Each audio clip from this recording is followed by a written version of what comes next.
Hello, howdy, bonjour. Ramblin' Man Moto here coming at you. Out riding this afternoon.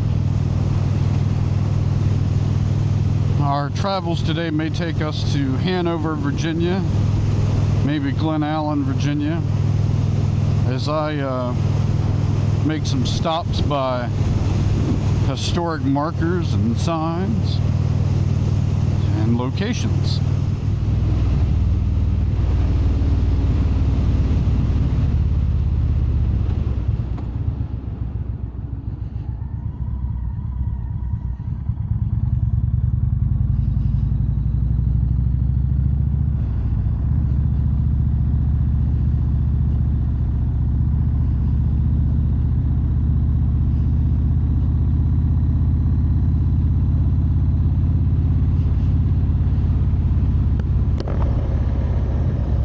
Alright, tucked in way back in here in a very small residential area is this monument to Jeb Stuart.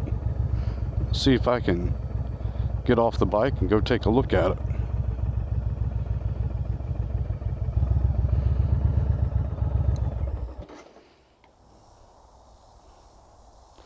Hey guys, part of living in Virginia, part of the fun of it is there's a lot of history, especially Civil War history. And sometimes when you're riding around even a kind of a nondescript sort of neighborhood or back road, you'll come upon something you've never seen before. And this monument is one I had never seen before, and I decided to pull over and check it out. This is a tribute to Jeb Stuart, erected by some of his comrades. Let's go check it out.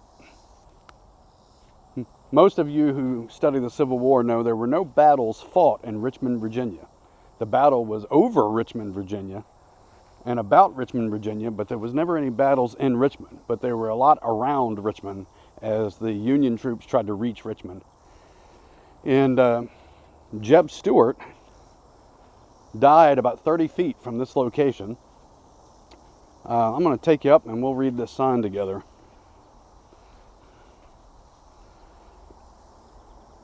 It says, "This monument, erected in memory of Major General James Yule Brown Stuart, Confederate States America, by his cavalrymen about 30 feet from the spot where he fell mortally wounded on May 11th, 1864.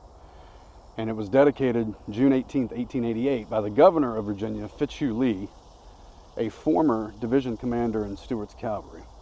And then it says rededicated May 9th, 1964. And Fitzhugh Lee,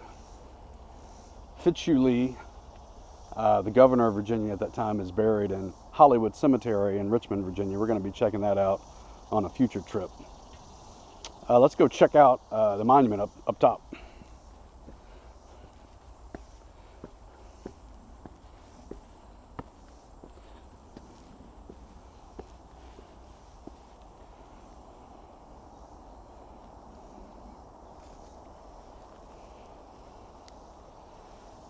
Let's start on the front. It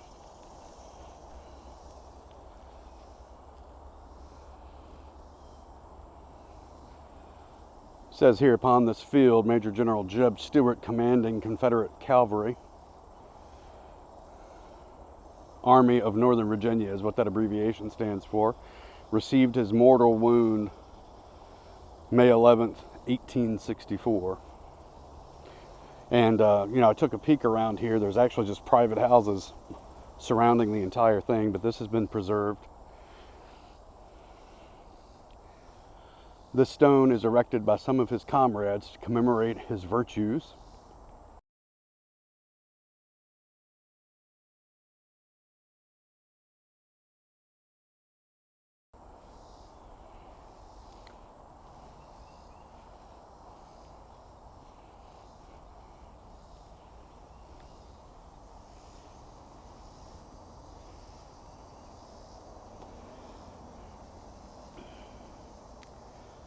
This says, "He saved Richmond, but he gave his life."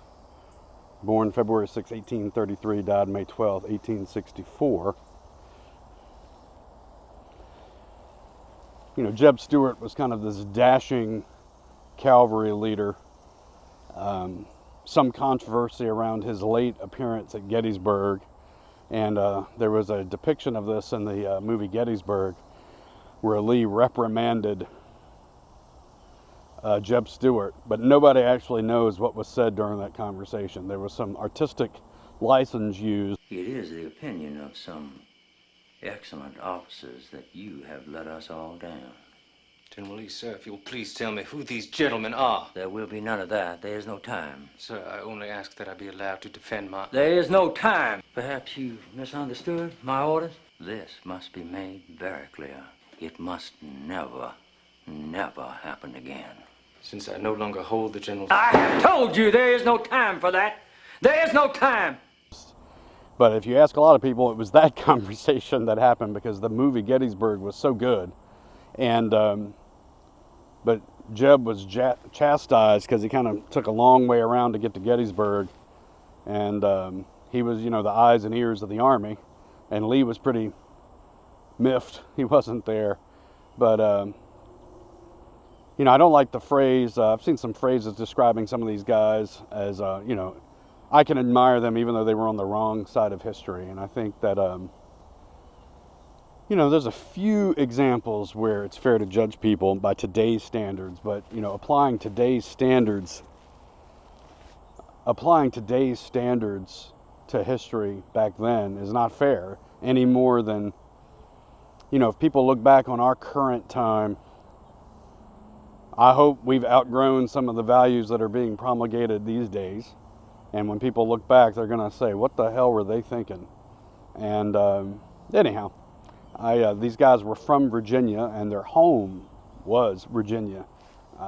They viewed their home as the state government, or really the state, not the state government, but the state. And today's people have taken to look to the federal government as the all-powerful entity, but that was not the way it was back then. And yeah, of course there was slavery, but most Civil War soldiers didn't own slaves. So they were all fighting for their own reasons. And as Lincoln said, if he could end the war with slavery, he would. If he could end the war without slavery, he would. But anyhow, take one more look at this monument before we go. And as I was saying, these are just private homes and land. Part of the preserved battlefield is not far from here as well.